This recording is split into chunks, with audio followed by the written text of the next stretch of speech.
Hello प्यारे बच्चों, कैसे हो? उम्मीद करता हूँ अच्छे होंगे। देखिए बच्चों, बोर्ड पेपर में इस प्रकार का एक प्रश्न और इस प्रकार का एक प्रश्न, यानी कि इन दोनों में से एक ना एक प्रश्न जरूर आता है। तो आइए बात करते हैं कि इसको किस प्रकार से हल करेंगे।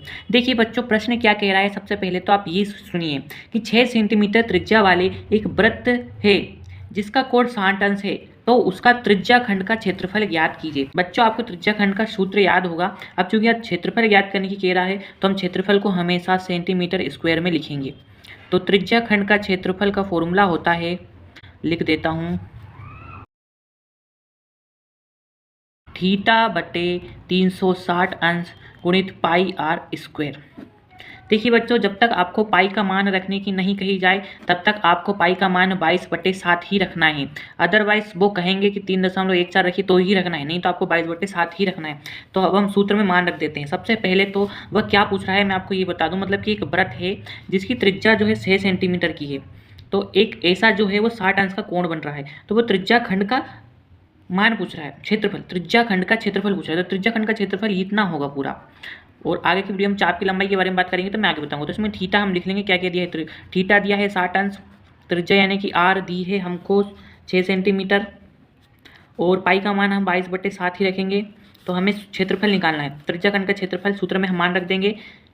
शॉर्ट में लिख रहा हूँ मैं, थीटा हमारा कितना है 60/360 गुणित पाई का मान हमने रख दिया 22/7 गुणित आर स्क्वायर, आर का मान है हमारा 6 का वर्ग। देखिए 0 से 0 कैंसिल हो गया, 6 से 6 कट गया, तो 1/6 आ गया, 6 कम से 6 6 36 गुणित 22/7 गुणित 6 गुणित 6, 1 6 से 1 6 कट गया। अब ऊपर क्या बचा, 22/22 गुणित 6 बचा, और 22 और 6 का हम गुणा करेंगे तो आएगा 132/7। अभी हम इसको काट देंगे तो 7 एकम 7, 7/8.85 सेंटीमीटर स्क्वायर। अतः वाली लाइन आप जरूर लिखेंगे और ये स्क्वायर जरूर लगाएंगे क्योंकि हम क्षेत्रफल ज्ञात कर रहे हैं। तो अतः 6 सेंटीमीटर त्रिज्या वाले एक वृत्त का कोण, जिसका कोण 60 अंश है, तो उसका क्षेत्रफल 18.85 सेंटीमीटर स्क्वायर है। इसी प्रकार से एक दूसरा प्रश्न भी पूछा जाता है जिसमें आपसे चाप की लंबाई पूछेगा बच्चों। तो यह भी वैसा ही होगा, लेकिन इसमें चाप की लंबाई पूछ रहा था। देखिए पहले मैं आपको एक वृत्त बता देता हूँ।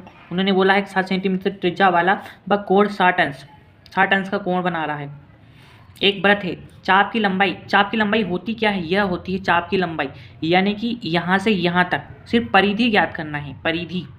अगर आप फॉर्मूला भूल जाते हो तो बहुत ही आसान फॉर्मूला है।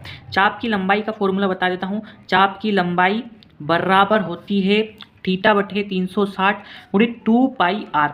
देखिए बच्चों, इसमें आपको कुछ नहीं रखना है। जब चाप की लंबाई पूछेगा तो आप परिधि के आगे थीटा बटे 360 रख दोगे, और अगर त्रिज्या खंड का क्षेत्रफल पूछेगा तो थीटा बटे 360 रख दोगे। और क्षेत्रफल का सूत्र क्या होता है, पाई आर स्क्वायर वृत्त का।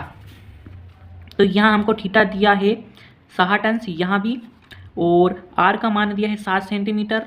पाई का मान हम रखेंगे वही 22/7, क्योंकि उन्होंने बोला नहीं। अगर बोलते तो हम 3.14 रख देते। हमें चाप की लंबाई निकालना है, तो चाप की लंबाई बराबर थीटा कितना होगा 60 अंश बटे 360 गुणित 2 इंटू पाई का मान 22/7 गुणित आर यानी कि 7। तो ये 7 6 7 कैंसिल हो गया, और ये से ये कैंसिल हो गया। तो ये हो गया 1/6 गुणित 2 गुणित 2 गुणित 2, 6 एकम 6, 2 एकम 2, 2 3 6, तो आ गया 22/3।